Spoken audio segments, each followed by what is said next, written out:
just a question that we've asked generally across the board this afternoon is, where were you when you heard the news and what was your reaction? Well, I was getting off a plane from chairing my meeting of the Global Alliance for Improved Nutrition, the foundation fighting malnutrition and hunger in the world. And as I got off the plane, I hadn't had my phone on, and I heard some of the passengers speaking in German, and I heard the name Mandela, and I just felt that this was the moment. It's like, I sort of couldn't control my emotions, and coming down those stairs is this enormous era has come to an end. I didn't put my phone on, but I knew the day had arrived that we had to say goodbye, because Mandela was mortal.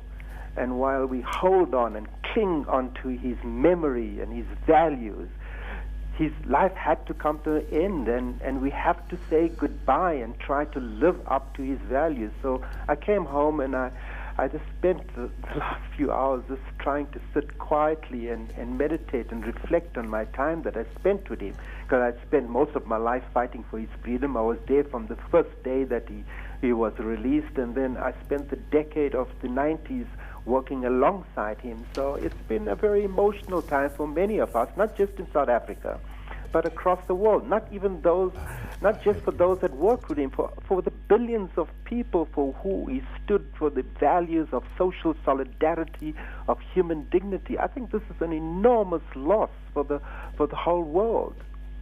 Jay, you were there in the early days. You were in his first cabinet, as you said. Just give us a taste of what those first heady days of freedom were like. Well, the first time I saw him, like I said, I spent most of my life fighting for his freedom, and when I sort of encounter him for the first day that I see him, on the day he was released, and I'm expecting this towering, iconic personality, and there's this very regal person that walks up to me and he says, "Welcome to my home, my comrade. Let me show you around where I have been living." And then as people flowed in, and we're having this really intense debate on where he should speak, he's like shuffling around to different people, making sure they had tea and biscuits, until finally, while the whole world is waiting for him to walk out of Victor Verster, he says very quietly, "This has been my home for 27 years.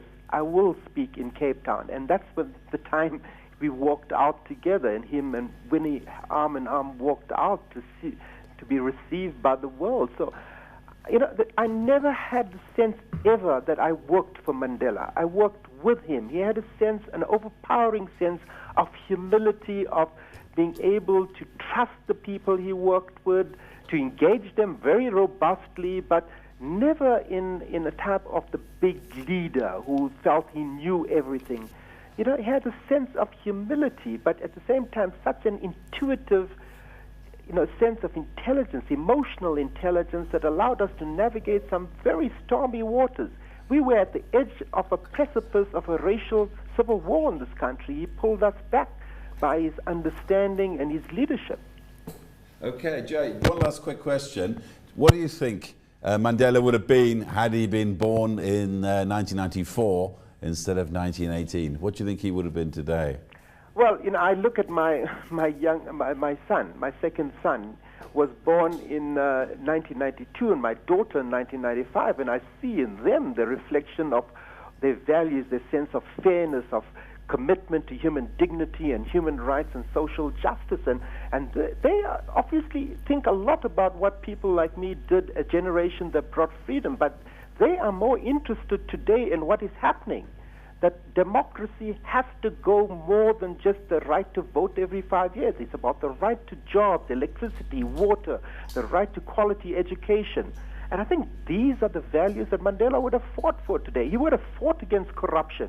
He would have fought against political arrogance. He would have been a unifying force that we need so desperately, not just in South Africa, but in the whole world today. I think he would have done the right thing. He would have been part of the fight for a sense of a better humanity that guaranteed people their fundamental human rights.